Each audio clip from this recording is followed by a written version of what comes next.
स्वागत है आपका। आज हम बात करने वाले कक्षा 10 के हिंदी के लेखक और रचनाओं के बारे में। तो पहले का नाम आ रहा है आपका इनका कवि जिनका नाम है मंगलेश डबराल।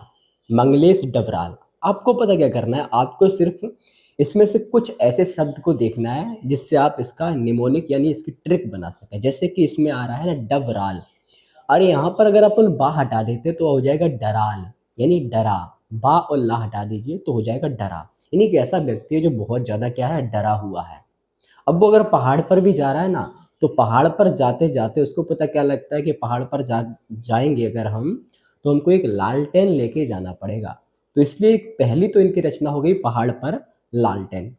दूसरी बात करेंगे कि इसको पता इनको ऐसा लगता है कि घर पर जब भी जाएंगे ना, तो घर पे कौन मिलेगा, बीवी मिलेगी। और बीवी से डर तो सबको रहता है, तो डबराल यानी डरा किससे डरता है, बीवी से डरता है। और बीवी से अगर डरते हैं ये, जैसे इनको घर का रास्ता दिखता है ना, तो इनको एक ही ख्याल आता है कि बीवी के यहाँ पहुंचेंगे, और बीवी से भैया बड़ा डर लगता है इनको, तो घर का रास्ता। तीसरा इंसान को किससे डर लगता है, तो शत्रुओं से डर लगता है। तो नए युग में शत्रु इनकी तीसरी रचना हो जाएगी। और अगर चौथी रचना देखते हैं कि हम जो देखते हैं उससे हमें डर लग जाता है, तो इनकी चौथी रचना हो जाएगी हम जो देखते हैं। तो चार हो गए। वैसे आपको दो ही लिखनी होंगी। मंगलेश डबराल, डबराल से डरा हुआ व्यक्ति, तो पहाड़ पर लालटेन, घर का रास्ता, नए युग में शत्रु। कम से कम तीन आप याद रखेंगे। आगे देखते हैं दूसरे कवि का नाम क्या है। तो दूसरे कवि का नाम अगर देखें तो ये है नागार्जुन। नागार्जुन। अब इसको कैसे याद करना है, सीधा इसमें से देखो कि इसमें अगर हम इसको संधि विच्छेद करेंगे तो नाग प्लस अर्जुन हो जाएगा। अब अर्जुन से याद हो जाएगा बहुत सारी चीजें, इनकी रचनाएं। अर्जुन जो था ना, अर्जुन अर्जुन एक तरह से जब भी वो निशाना मारते थे तीर से, तो इनकी आंखें प्यासी थी। किसके लिए, शिकार के लिए। यानी उनकी आंखें कैसी थी, प्यासी थी। किसके लिए, शिकार के लिए। तो जब भी तीर से निशाना मारते थे तो पहला हो जाएगा प्यासी पथराई आंखें। प्यासी पथराई आंखें पहला, तो पहला हो जाएगा प्यासी पथराई आंखें। ये भी याद रखेंगे कि प्यासी जब वो निशाना मारते, जैसे तालाब में अगर मछलियां भी ना, तो मछलियों की आंख में निशाना मार देते थे। ठीक है, तो दूसरा हो जाएगा तालाब में मछलियां। और तीसरी बात करेंगे, जब भी वो निशाना मारते थे तीर से, तो लहू का लहू बहा देते थे।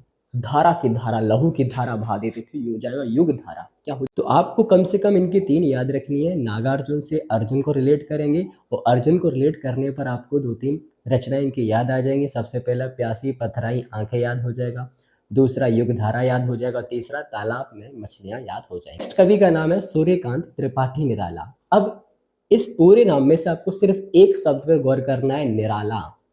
निराला इंसान वही होता है जो कुछ अनोखी चीजें कर देता है। जैसे कि पहली चीज, इन्होंने अपनी जो रचनाओं के नाम लिखे हैं थोड़े से अनोखे हैं। पहला, अगर बात करें, पहली रचना इनकी है अनामिका। अनामिका एक लड़की का नाम होता है। चलो, इनको याद नहीं आया, इन्होंने सोचा क्या नाम रखे, तो अनामिका रख लिया। दूसरा, इन्होंने नाम रख दिया कुकुरमुत्ता। निराले इंसान है तो भैया कुकुरमुत्ता रख दिया। और तीसरा याद रखेंगे परिमल। क्या हो जाएगा, परिमल। तो अनामिका, परिमल और कुकुरमुत्ता। आपको दो ही याद रखने होते हैं, वैसे तीन याद कर लेंगे तब भी काफी बेटर रहेगा आपके लिए।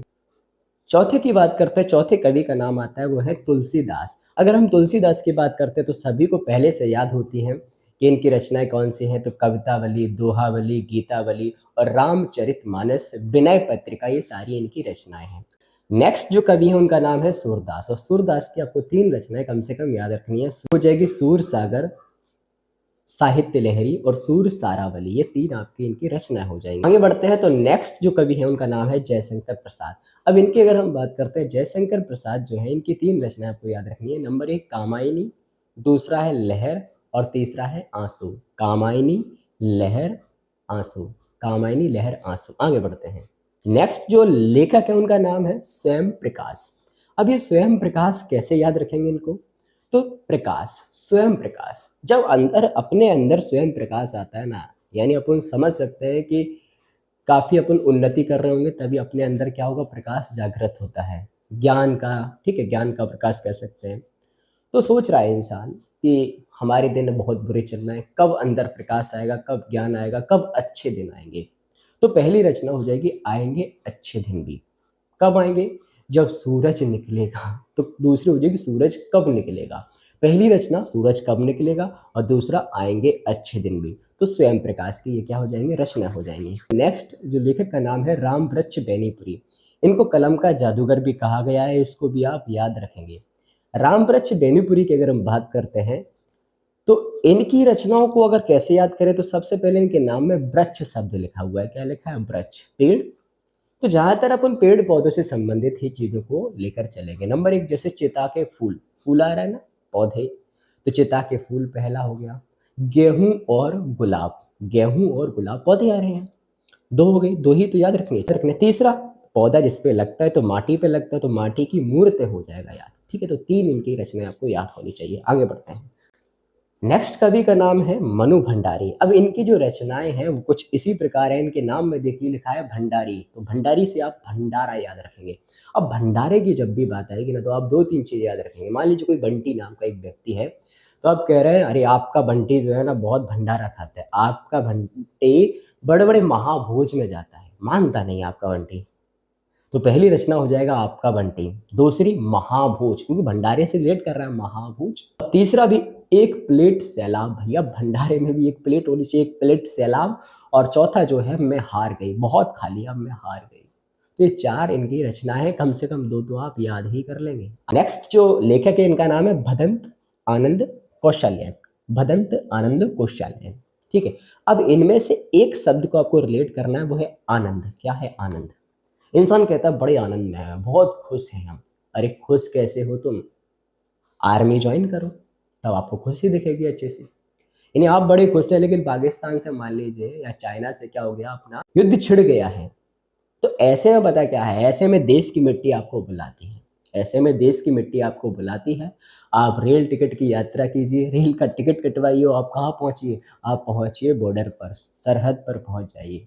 अब आपकी कोई बहानेबाजी नहीं चलनी चाहिए कि आप बीमार हैं या फिर कुछ आपको प्रॉब्लम है, तो आप सीधे कहाँ जाइए, आर्मी ज्वाइन कीजिए और आर्मी की सेवा कीजिए, देश की सेवा कीजिए। तो जब भी अपन भदंत आनंद कौशल्यन की बात करते हैं, तो आनंद सबको रिलेट करना कि आनंद ऐसा नहीं है, आनंद तो तभी आता है जब अपन को आर्मी की जॉब मिल जाए, अपन देश की सेवा कर सकें। देश की मिट्टी बुलाती है पहला, दूसरा देखें तो बहानेबाजी, तीसरा है रेल का टिकट। तो इनकी ये रचना है। अगर आपको वीडियो पसंद आई है तो वीडियो को लाइक करें, चैनल को सब्सक्राइब करें। Thank you so much.